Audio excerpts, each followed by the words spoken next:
পিছন থেকে কেউ একজন আমাকে সম্বোধন করছিল, ওই যে জঙ্গি এমপি যাচ্ছে। আমার মাথায় একটি পাগড়ি রয়েছে এবং আমার চলায় সাদা পাঞ্জাবি সুন্নতে রাসূল রয়েছে।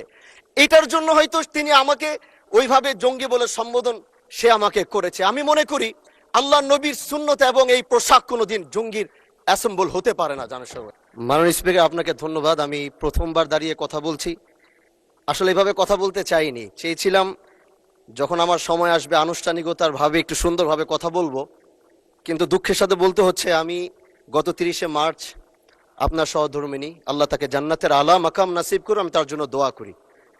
তিনার জানাজায় আমি এসেছিলাম এবং উপস্থিত হয়েছিলাম।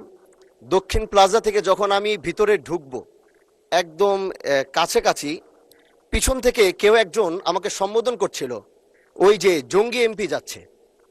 তো এই বিষয়টা আসলে এইভাবে আসতো না। তো একটু পর থেকে সোশ্যাল মিডিয়াতে দেখলাম যে এই বিষয়ে খুব লেখালেখি এবং এই ভিডিওটা নিয়ে খুব আলোচনা চলছে, যেটি জাতীয় সংসদের একজন রানিং এমপিকে সংসদের কাছে যখন জঙ্গি বলে সম্বোধন করা হয়, আর এটার জন্যে এই সংসদের মান ক্ষুণ্ণ হয়েছে আমি মনে করছি।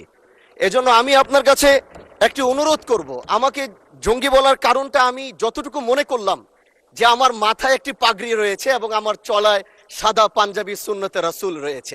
এটার জন্য হয়তো তিনি আমাকে ওইভাবে জঙ্গি বলে সম্বোধন সে আমাকে করেছে। আমি মনে করি আল্লাহ নবীর সুন্নত এবং এই পোশাক কোনোদিন জঙ্গির অ্যাসেম্বল হতে পারে না। জানো সবাই, এই জন্য আমি আপনার কাছে একটি অনুরোধ করতে চাই, মাননীয় স্পিকার, আপনি সিসি ফুটেজ যেটি রয়েছে, আপনি যদি মাননীয় স্বরাষ্ট্র মন্ত্রী এবং সংসদের সার্জেন্ট অ্যাট আর্মসকে যদি আপনি একটু অনুরোধ করবেন বা তাদেরকে একটু নির্দেশ দিবেন যে কারা এই কাজটি করেছে।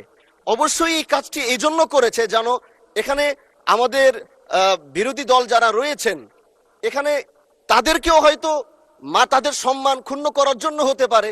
ওখানে প্রশাসন দাঁড়িয়েছিল, প্রশাসনের সম্মান ক্ষুণ্ণ করার জন্য হতে পারে। এই জন্য আমি চাচ্ছিলাম একটি সঠিক তদন্ত যদি আপনার মাধ্যমে নির্দেশনা আসতো তাহলে এই বিষয়টি ক্লিয়ার হতো। ধন্যবাদ। মাননীয় সদস্য, বিষয়টি অবশ্যই অত্যন্ত দুঃখজনক। আমি আপনাকে অনুরোধ জানাবো, বিশেষ অধিকার প্রশ্নে আপনি এ ব্যাপারে একটি নোটিশ দেন, বিষয়টি আমরা বিবেচনা করব।